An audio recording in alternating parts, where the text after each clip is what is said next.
Greetings from Legoland Dubai. It's my first time here. Just taking a short walk over from Motion Gate.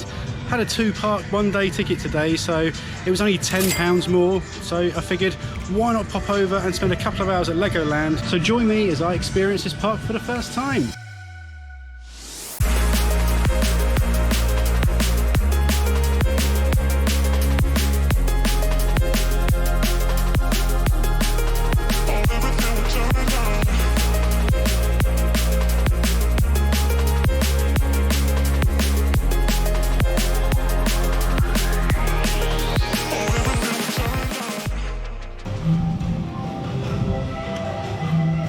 So inside the park there, relatively easy entrance, although I was given a very detailed guided tour of the map, which wasn't necessary, but it's all customer service, I guess, so it's all good. I'm going to start off by taking a look around Miniland, because that appears to be indoors, and I'm enjoying the aircon.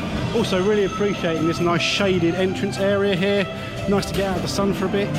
So let's have a look around Miniland.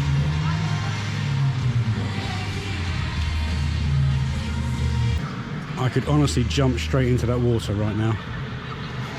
How cool is this though?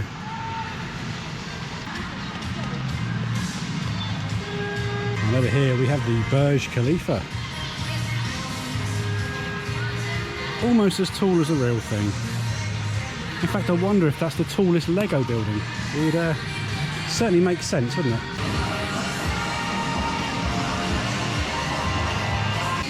And the Emirates Towers, I was there yesterday, well, opposite at the Museum of the Future.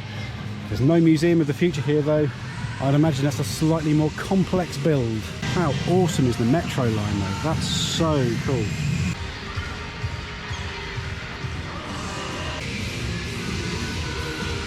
Oh, this is awesome.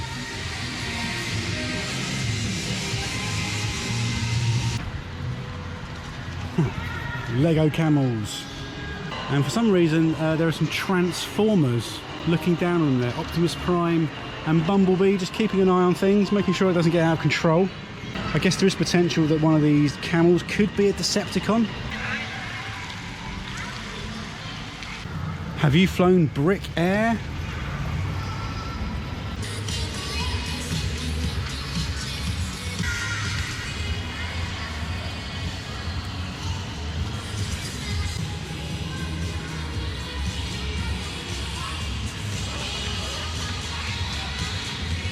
I mean, the effort that's going into that must have taken ages to build.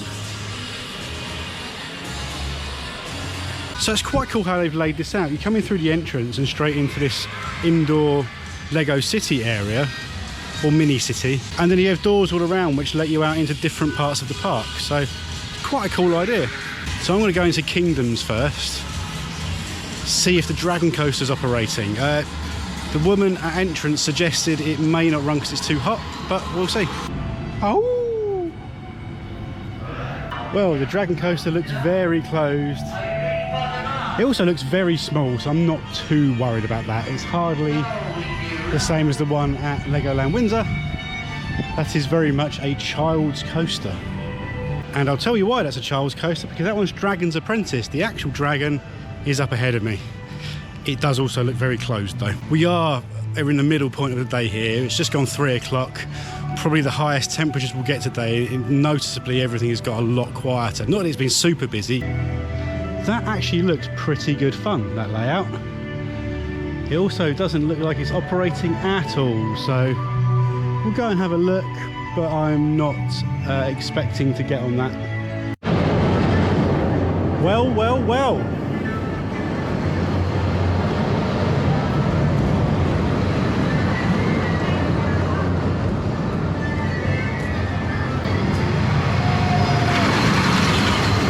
Let's go and get coaster credit number 249.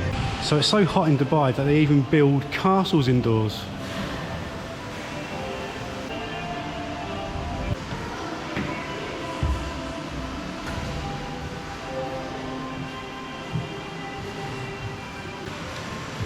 Does look cool though. Dragon Coaster was okay. fairly standard family coaster there really, nothing to write home about, but glad I got on it because I was worried that it might be too hot for that to operate. Well, at least I'm not the only tourist.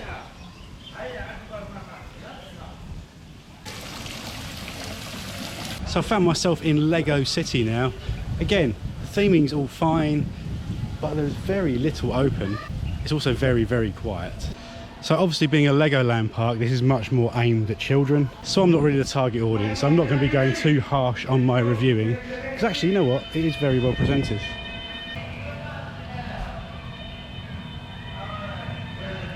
In this heat, always remember to hydrate. I'll tell you what, as soon as you step out the indoors, the heat just hits you like right in the face. Kraken attack!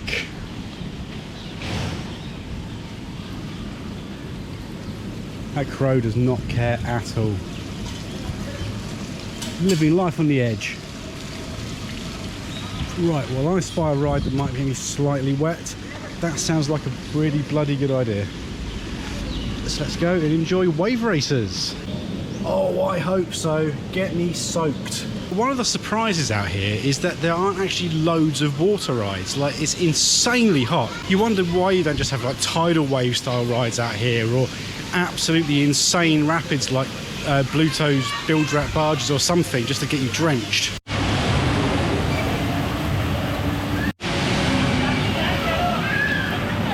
So I've come off wave racers, they're disappointingly dry, unless of course you count sweat. However, we do have the submarine adventure here. Oh, it's so nice and cool in here. Oh wow, straight into the station. So you don't get this at Legoland. An entire submarine to myself. It looks like we're approaching the coral reef. Location, coral reef. Looks like you're right, Professor. Most of the pink, orange and yellow fish found in coral reefs are just like this fish. They like to swim in groups, and there are usually 10 times as many female fish as there are male fish. I like those odds. True. It seems we've nearly reached the ruins of Atlantis, so keep your eyes peeled. Captain, what is that? That, Professor, is what we've come to see. Welcome, squid researchers, to the lost city of Atlantis. What about those grey sharks? What grey sharks? Computer, identify. That is a tungsten shark.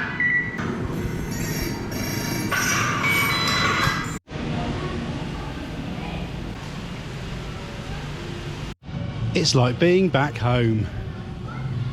So we have the Lost Kingdom adventure over here. Not a clue what this is. My guess is shooting dark ride, but let's find out. Called it.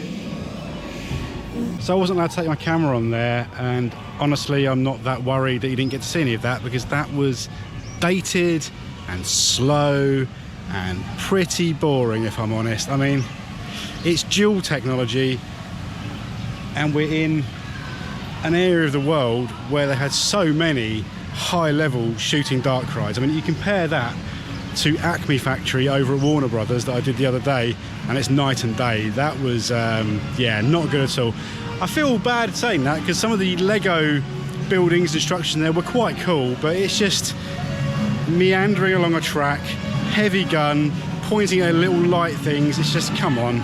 Technology's moved on so far since those things, and this park's less than a decade old, so it doesn't really feel like there's much need for that ride here at all. So yeah, not that impressed. Lego Imagination is the final land that I need to see here.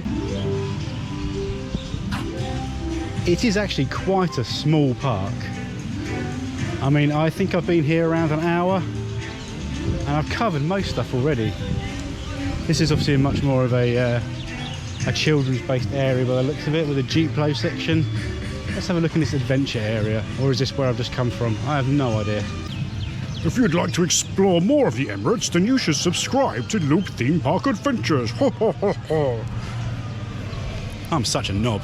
So a world exclusive experience here for viewers of Loop Theme Park Adventures. I don't think this has ever been done on YouTube before. I'm going to give you the opportunity to be devoured by a lion.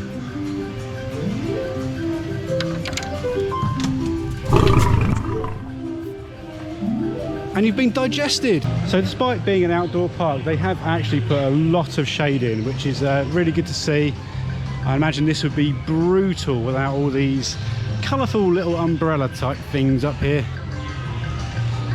So we do have a Lego Studios 4D showcase here. They do have a Mythica skyline type thing up there as well, so I may have a mosey in. Ah, I see. So look, you have different movies at different times. So right now it's 4:15, so the Lego Movie 4D is on in around 15 minutes, so I might give that a look. Now, how cool is that Lego dragon?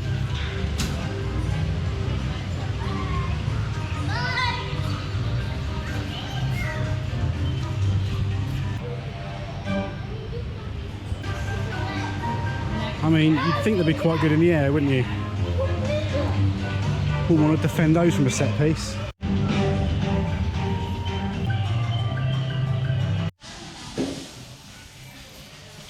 And we've got some cool little Lego robots. I gotta be honest, that ride looks kind of fun, so I think I might go and give that a go. So Technic Twister there was fine, typical teacup style ride really. Couldn't get much of a spin due to the sweaty, clammy hands, but even still, pretty good fun. Did run quite a short cycle though, which surprised me because, I mean, there's no one waiting for it, so you may as well run it a little bit longer than that. But you know, it was all right. So it's now 4:25. We've got a 4:30 showing of Lego Movie 4D, so I'm going to go and give that a watch. POV!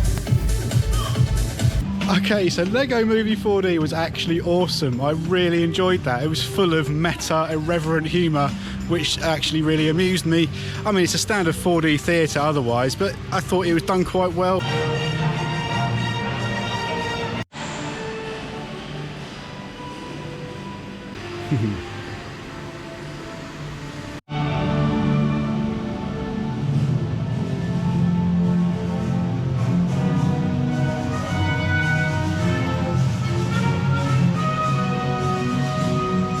Just a quick look around the Legoland merch store here.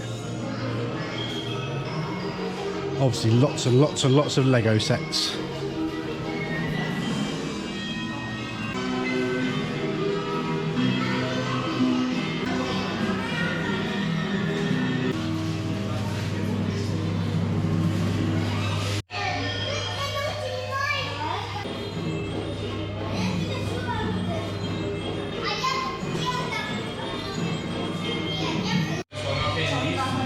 So that concludes my time here at Legoland Dubai, and it's a fine park. Certainly not what I would consider a full day park.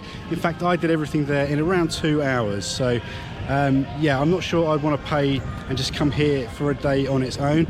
Now, if you're wondering why I did just come here for 2 hours, if you buy entrance to just one park here at Dubai Parks and Resorts, it works out around £65, or you can get 2 park entry for around 75. So for the sake of an extra tenner, I do think it's worth popping over here for a bit and just experiencing some of the rides and the attractions. It is well themed, as you'd expect, and I think the highlight there was the Lego 4D, and that says a lot. If your best ride is a 4D theatre, then it does unfortunately speak volumes about the rest of the ride lineup.